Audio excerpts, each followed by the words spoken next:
Today is March 22nd, 2025, and 1 year ago, this place, Crocus City Hall, became a name etched in sorrow as a terrorist attack took 145 lives and wounded hundreds more and left a scar on countless others.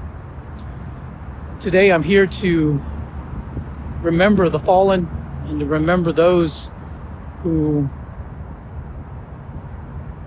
still have to live with the scars of what happened here, have to live with their lives a little more empty because of the loss that has occurred.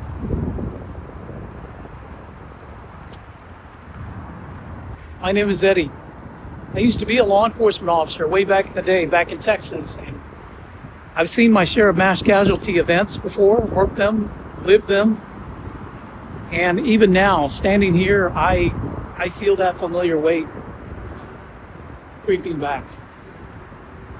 Yeah. It's terrible.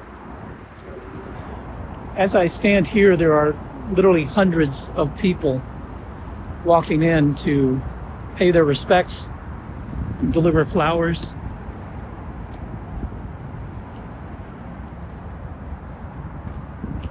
To those who lost their lives here at Crocus 1 year ago today.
Stas, what are your thoughts on all this, man?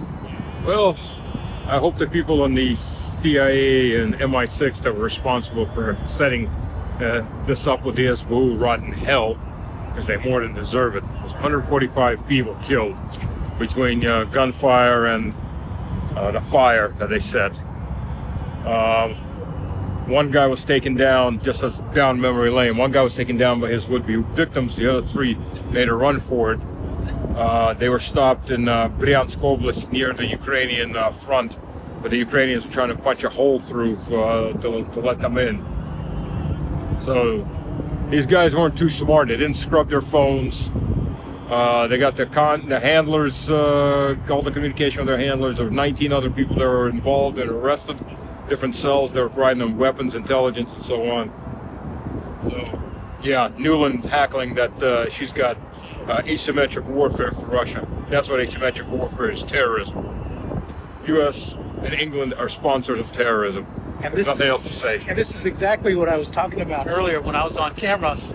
And I was saying that I've seen so many of these events in the last 20, 25 years in the States. You see mass casualty, mass shootings, and then right after that, there's this huge campaign for anti-Second Amendment to take away guns. And so this playbook that we see here, I've seen it before. We've seen it before. So we know where it came from. And that's when I said, it's got CIA, especially now with all the JFK files coming out. This is their playbook. One of my daughters wanted to go to this concert. I grounded her, so she wasn't there, thank God.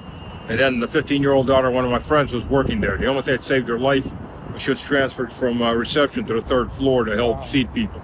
That's the only thing that saved her life.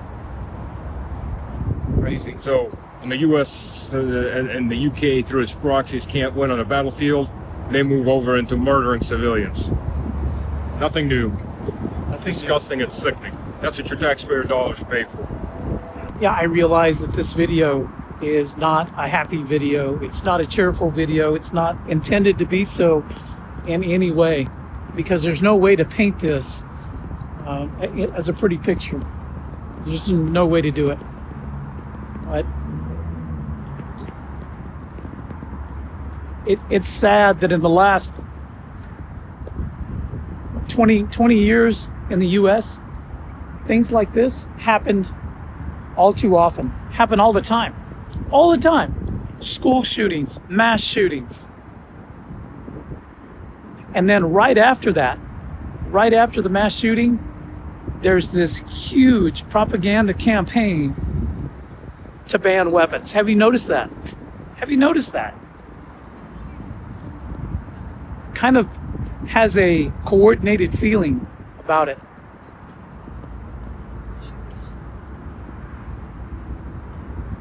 Crazy, crazy. Anyway, I've got nothing good to say about this except that I hope it never happens again.